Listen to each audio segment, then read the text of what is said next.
से लगातार कम बारिश होने से देश का लगभग एक चौथाई क्षेत्र इस समय सूखे और उसके दुष्परिणाम स्वरूप गंभीर संकट की चपेट में है। इसकी आशंका पहले से थी। मौसम वैज्ञानिकों ने भी यह भविष्यवाणी की थी कि इस साल भीषण गर्मी पड़ेगी, जिससे जल संकट और अधिक गहराएगा। भारतीय उप महाद्वीप में मौसम के दुष्चक्र के वैज्ञानिक कारण हैं। विश्व के एक हिस्से में जब पर्यावरण चक्र अल नीनो का प्रकोप होता है तो उसका प्रभाव भारतीय उप महाद्वीप में मौसम चक्र पर पड़ता है। प्रत्येक 7-8 वर्ष में पड़ने वाले इस दुष्प्रभाव का असर लगातार 2 साल रहता है। हमारे नीति नियंता इस तथ्य से अवगत थे कि अल नीनो के कारण बारिश कम होगी और इसके चलते देश का अच्छा खासा भाग सूखे की चपेट में आएगा, लेकिन वे हाथ पर हाथ धरे बैठे रहे। पिछले कई वर्षों के मौसम संबंधी आंकड़े भी अत्यधिक गर्मी, सर्दी या फिर कम ज्यादा बारिश की तस्वीर पेश कर रहे हैं। केंद्र और राज्यों को इन स्थितियों से निपटने के लिए तैयार रहना चाहिए था, लेकिन यह तैयारी नजर नहीं आई। सूखे से सबसे अधिक प्रभावित क्षेत्रों में से एक महाराष्ट्र का मराठवाड़ा इलाका है। इसके अलावा बुंदेलखंड के खराब हालात की भी चर्चा है। मराठवाड़ा लगातार दूसरे वर्ष सूखे का सामना कर रहा है। वहाँ के हालात बेहद गंभीर हैं।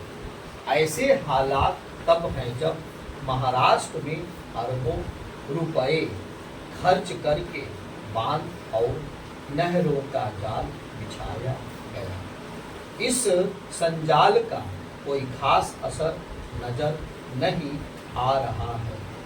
इसकी एक बड़ी वजह यह है कि जल संसाधनों का दुरुपयोग किया गया। इस इलाके में सूखे जनित समस्याएं अचानक नहीं उभरी। वे वर्षों की लापरवाही और निष्क्रियता का परिणाम है। आमतौर पर हम सूखे और बाढ़ जैसी आपदाओं को नियति की देन मान लेते हैं, जबकि सच्चाई यह है कि पानी के बेहतर प्रबंधन और समय रहते किए गए उपायों से इन आपदाओं के असर को एक हद तक नियंत्रित किया जा सकता है। सूखे के बाद जब बारिश होती है तब प्रचुर मात्रा में पानी उपलब्ध होता है, लेकिन जल के समुचित प्रबंधन के अभाव में वह या तो मुसीबत बन जाता है या फिर बर्बाद हो जाता है। ऐसा इसलिए और भी होता है क्योंकि जल के परंपरागत स्रोत या तो पूरी तरह समाप्त हो गए हैं या फिर उचित रखरखाव के अभाव में नष्ट हो रहे हैं। किसी समय छोटे बड़े तालाब ग्रामीण क्षेत्रों में जल भंडारण का प्रमुख माध्यम हुआ करते थे, लेकिन अब उनका अस्तित्व ही मिटता जा रहा है। यही हाल नहरों का भी है। चूंकि तालाबों नहरों के रखरखाव की परवाह नहीं की गई, इसलिए किसान सिंचाई के लिए बारिश या फिर भूमिगत जल पर ही आश्रित होकर रह गए। अब तो देश के कई इलाकों में भूमिगत जल का स्तर भी नीचे होता जा रहा है। किसानों के आर्थिक संकट का सबसे बड़ा कारण सिंचाई के साधनों का अभाव है। रही सही कसर कृषि के आधारभूत ढांचे की जर्जर स्थिति ने पूरी कर दी है। देश के ज्यादातर हिस्सों में किसान ऐसी स्थिति में हैं कि अगर उन्हें एक वर्ष भी सिंचाई के लिए पर्याप्त पानी ना मिले तो उनकी कमर टूट जाती है। ऐसा इसलिए और भी होता है क्योंकि बहुत कम किसान दुधारू पशु रखते हैं या आय के अन्य स्रोतों पर निर्भर होते हैं। लगता है कि हमारे नीति नियंताओं ने इस बारे में कभी सोचा ही नहीं कि सूखे के समय किसान अपनी आजीविका कैसे चलाएंगे। चूंकि खेती किसानी के तौर तरीके भी परंपरागत बने हुए हैं, इसलिए भी कम बारिश और सूखा किसानों के साथ साथ ग्रामीण अर्थव्यवस्था पर बहुत भारी पड़ता है। पिछले दिनों उच्चतम न्यायालय ने सूखे को लेकर दायर जनहित याचिकाओं पर सुनवाई करते हुए केंद्र और राज्यों को फटकार लगाते हुए सवाल किया कि इस समस्या से निपटने के लिए क्या कदम उठाए जा रहे हैं। इस सवाल की नौबत नहीं आनी चाहिए थी। भले ही केंद्र सरकार सूखाग्रस्त इलाकों को राहत देने के लिए तत्पर हुई हो और इस क्रम में मराठवाड़ा के कुछ इलाकों को ट्रेन से पानी पहुंचाने जैसा अभूतपूर्व कदम उठाया गया हो, लेकिन यह भी सच है कि यह सब तब हुआ जब पानी की किल्लत ने गंभीर संकट खड़ा कर दिया। बेहतर होता कि इस संकट की गंभीरता का अनुमान पहले ही लगा लिया जाता। सूखे के समय खाद्यान्नों और फल सब्जियों के दाम आसमान छूने लगते हैं। ऐसे हालात में जमाखोरी होती है जो महंगाई को बढ़ाती है। यह सरकारों की जिम्मेदारी है कि वे समय रहते ऐसे उपाय करें जिससे ना तो जमाखोरी हो सके और ना ही खाद्यान्नों एवं फल सब्जियों के दाम बेलगाम हो सके। मूलतः यह काम राज्यों का है, लेकिन वे तब तक हाथ पर हाथ धरे बैठे रहते हैं जब तक हालात नियंत्रण से बाहर ना हो जाए।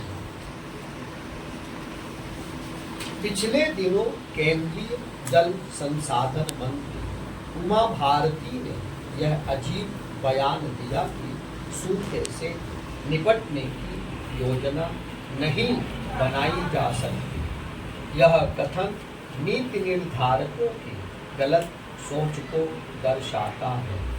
सूखे जैसे संकट का सामना सही और समय पर की जाने वाली तैयारियों से किया जा सकता है। कई देश ऐसे हैं जहां भारत के मुकाबले कहीं कम पानी बरसता है, लेकिन वे जल प्रबंधन इतने अच्छे ढंग से करते हैं कि सभी आवश्यकताओं को आसानी से पूरा कर लेते हैं। इन देशों में जल के उपयोग संबंधी नियमों पर अमल के मामले में वहाँ की जनता भी जागरूक है। जल प्रबंधन की आधुनिक तकनीक में से कुछ का अपने देश में भी इस्तेमाल हो रहा है, लेकिन इस मामले में अभी बहुत कुछ करना शेष है। मौसम चक्र में बदलाव और भूमिगत जल के स्तर में तीव्र गिरावट ने एक बड़े खतरे की घंटी बजा दी है। इसकी एक वानगी यह भविष्यवाणी है कि 2050 तक पेयजल की किल्लत इतनी गंभीर होगी कि पानी के आयात का सामना करना पड़ेगा। ऐसे खतरे की आशंका के बाद हमारे नीति नियंताओं को चेत जाना चाहिए। सच तो यह है कि उन्हें 10-20 साल पहले तभी चेत जाना चाहिए था जब बढ़ते प्रदूषण और पर्यावरण परिवर्तन के खतरों के प्रति विश्व को आगाह किया जा रहा था। अभी भी वक्त है हमारे नीति नियंताओं और वैज्ञानिक समुदाय को मिलकर इस चुनौती का सामना करने के लिए जुट जाना चाहिए। इसके लिए नई नीतियों के निर्माण के साथ उन पर प्रभावी अमल भी सुनिश्चित किया जाना चाहिए।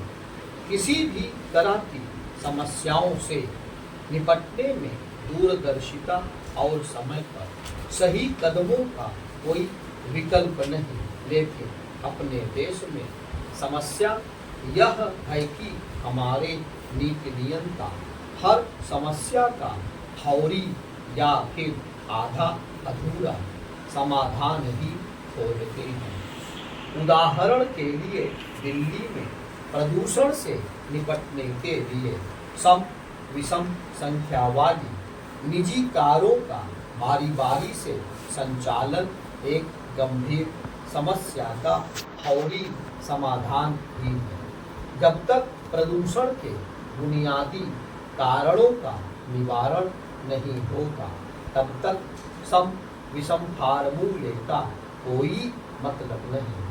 बेहतर हो कि हमारे नीति नियंता सूखे, बाढ़ अथवा प्रदूषण के दीर्घकालिक और स्थायी उपाय खोजना और उन पर अमल करना सीखें। यह इसलिए अनिवार्य है क्योंकि इसके बिना देश की अर्थव्यवस्था को मजबूत नहीं बनाए रखा जा सके।